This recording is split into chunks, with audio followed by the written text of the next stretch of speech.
Halo semuanya, jadi di video kali ini aku sama Olive ini orang Indonesia dari Surabaya yang udah tinggal di Italia dari Oktober tahun 2022. Jadi tahun lalu ya, hampir 1 tahun. Hampir 1 tahun ya, udah dari Oktober tahun lalu.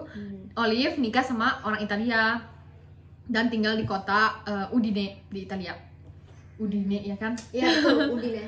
Nah, aku tuh sebelum mulai Camper Fun, aku tinggal di Prancis udah 3 tahun. Kalau aku dari Maret 2020 tinggal di Prancis dan aku nikah sama orang Prancis. Nah, dari pengalaman kita tinggal di negara-negara Eropa ini, aku di Prancis, dia di Italia, kita ada culture shocknya juga. Dan ternyata setelah kita omongin, culture shocknya tuh banyak yang mirip, padahal negaranya beda. Mungkin karena masih ini sih kan masih Eropa. Iya, kan? masih satu benua gitu. Jadi apalagi deketan kan sebelahan. Jadi kayak mirip gitu ternyata culture shocknya. Nah, langsung aja. Yang pertama nih, ini sama banget di Italia sama di Prancis. Ini Olive yang pertama bilang ke aku. Terus waktu aku mendengar, what? Ini sama. Ini sebenarnya kita ngomongin di mobil sih, Iya. karena kita habis keluar kan. Terus Yang pertama kita tuh ngobrol tentang ini. Di sini kalau orang masak nasi itu nggak pernah dicuci nasinya. Orang Prancis sama orang Italia. Terus dikasih garam. Jadi waktu mereka masak di rice cooker atau di panci, mereka tuh kasih garam dan nasinya nggak dicuci. Mereka bilang tuh karena enak katanya, jadi lengket gitu kan nasinya kalau nggak dicuci. Terus kayak kita shock, ya ampun, dilarang nasinya dicuci itu harus dicuci. Kalau Vito itu bilang mereka nggak dicuci karena menurut mereka kayak udah bersih. Nah iya, Kayak gitu kan. Flo bilang sama, ngapain dicuci kata di dia. Indo juga mungkin kan berasnya tergantung Iya. kalau dibeli di pasar kan kayak biasanya Iya kayak sih, ada benar-benar kotak gitu. iya.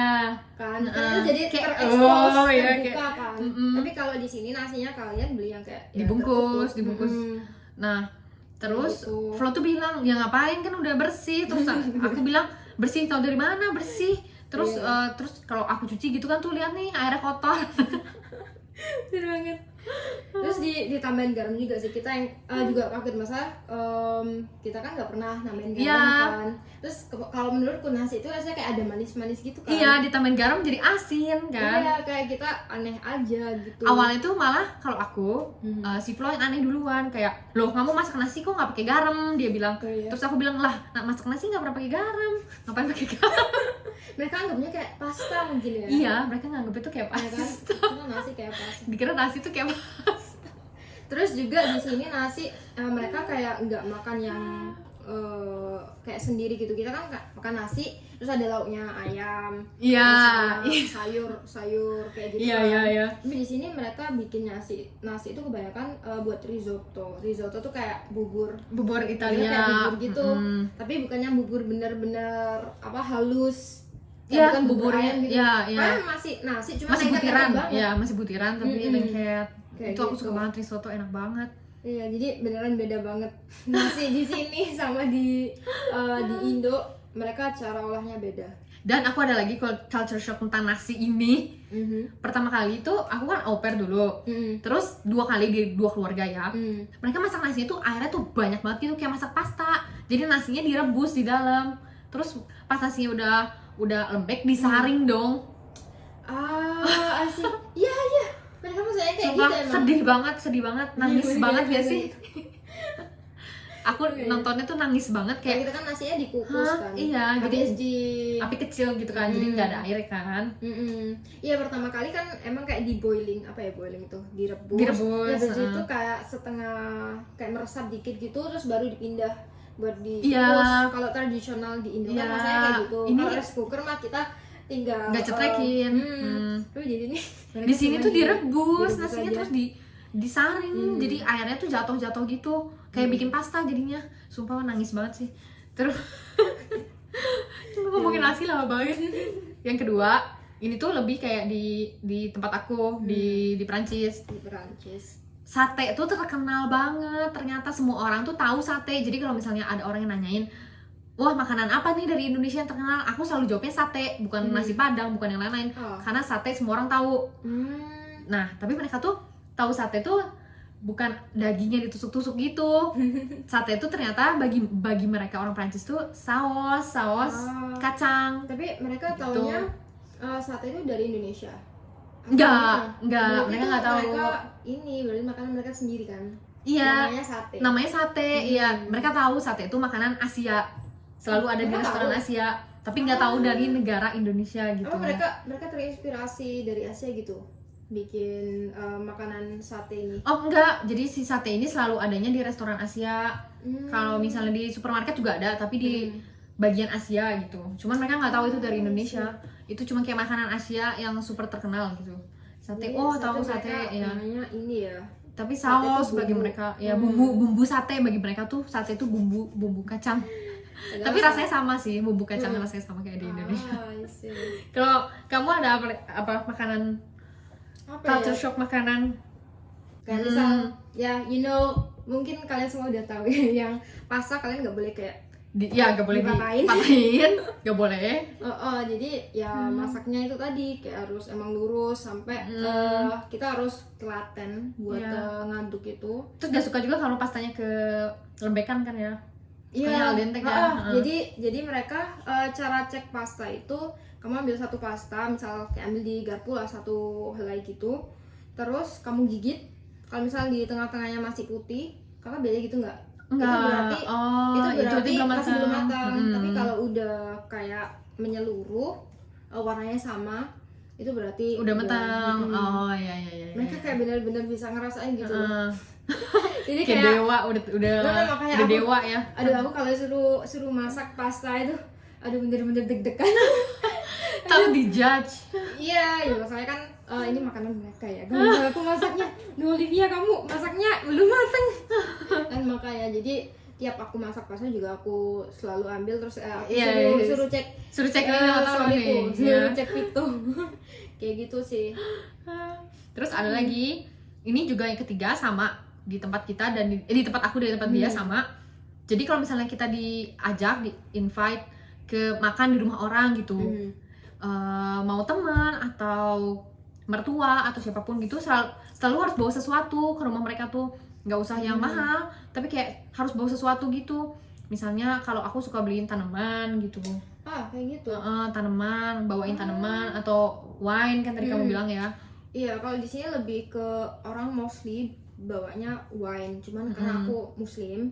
Jadi kalau misal aku berkunjung ke rumah teman atau apa bisa mungkin aku bawain madu dari papanya Vito gitu kan, hasil papanya Vito. Atau kadang aku juga beliin mungkin jus. Iya, pokoknya apa aja, yang penting harus atau bawain kayak gitu. kue Kue kering, kayak gitu. iya. Pokoknya Kalau apa aku lebih aja. ke makanan. Kakak bawain tanaman. Iya, kado. Kadang kalau misalnya tanaman tuh lebih kalau kayak ke orang yang nggak terlalu sering datang berkunjung ke rumah dia, jadi kayak sekali dalam setahun gitu, jadi bawanya yang rada bagus gitu, tanaman atau bunga kayak gitu. Sih. Nah ini keren sama sih. terus ada lagi, ini kayaknya semua orang udah tahu deh. Di Eropa kan, nggak di Eropa, maaf, di tempat aku, di tempat dia itu sarapannya manis. Jadi kalau sarapan selalu makanannya manis, bukan makanan asin kayak di Indonesia. Tapi Dan itu makanannya juga ringan. iya, kayak tau lah kalian kayak croissant atau Kayak gitu. roti Kakak tapi kayak gitu kan. Gimana? Kayak ngerasa Iya, kayak panas aneh karena kan? Kita Kayak di kita Indonesia kita kan makan kalau di sini Asin. nyebutnya meal kan. Maksudnya tuh kayak makanan berat. Tapi Iya. kalau di sini mereka makan kue, Ya, roti banyaknya, roti, sereal, terus yogurt, susu, susu, sereal. ya Tapi kalau di Indo kan kita makan makanan berat yang untuk kayak nasi uduk, nasi pokoknya kuning, pokoknya ada bubur, nasi kan. ya. Kayak gitu. Jadi emang beda banget sih. Kayak aku awal ngerasa kalau di Indonesia kan kita nggak makan nasi kayak nggak makan kan. Ya kan?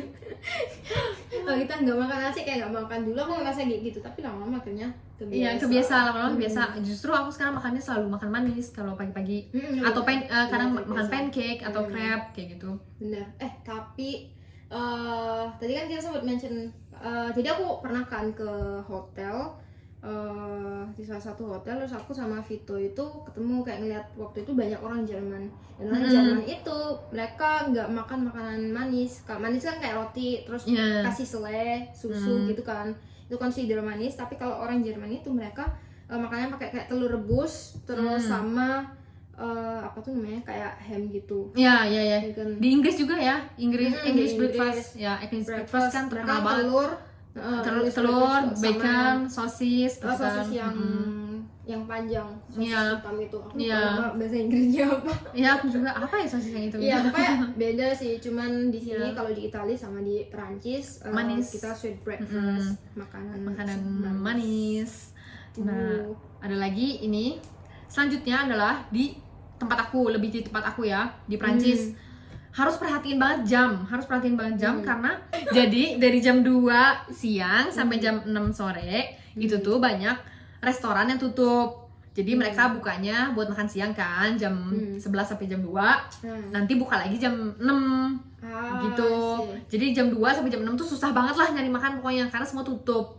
Nah, kalau toko kayak toko-toko toko baju atau kayak gitulah, itu tuh tutupnya jam 12 sampai jam 2 karena itu jam makan mereka gitu. Kalau toko-toko jam 12 sampai jam 2 tutup. Buka pagi, jam 9 dibuka, sampai jam 12 sampai jam 2 tuh tutup semua toko tuh. Bank, terus apotek semua tutup lah pokoknya. Kayak mungkin ada kayak, karena aku masih belum lama banget kan tinggal di sini. Tapi aku kayak pernah tahu sebagian juga Kayak gitu kan. kayak gitu. Break makan siang gitu. Jadi nanti buka laginya jam 2. Ya sama kayak Vito berarti kan. Vito jadi suamiku namanya kan Vito.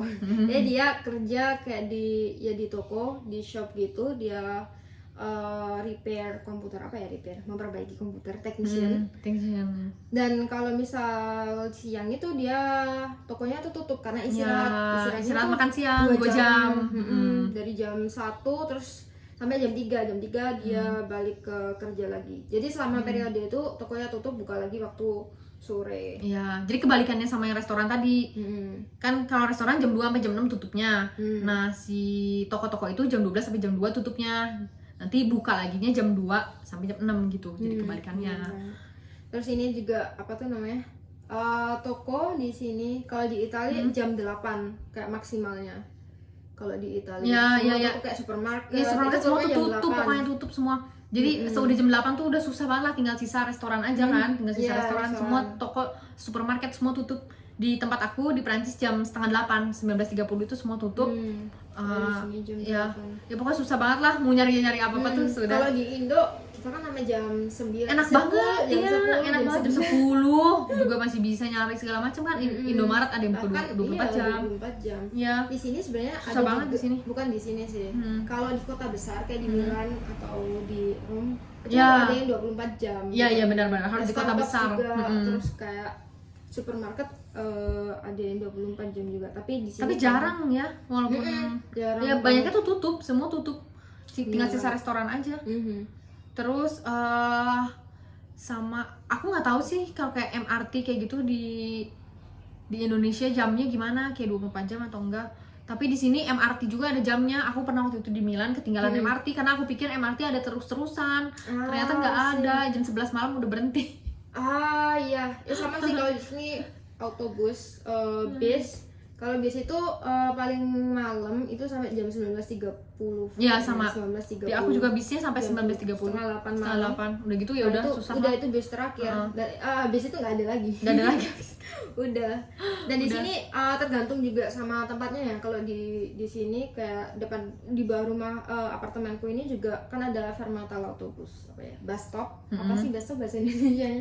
Pemberhentian bis gitu ya. Pemberhentian bis. Itu biasanya lewat setiap 30 menit sekali.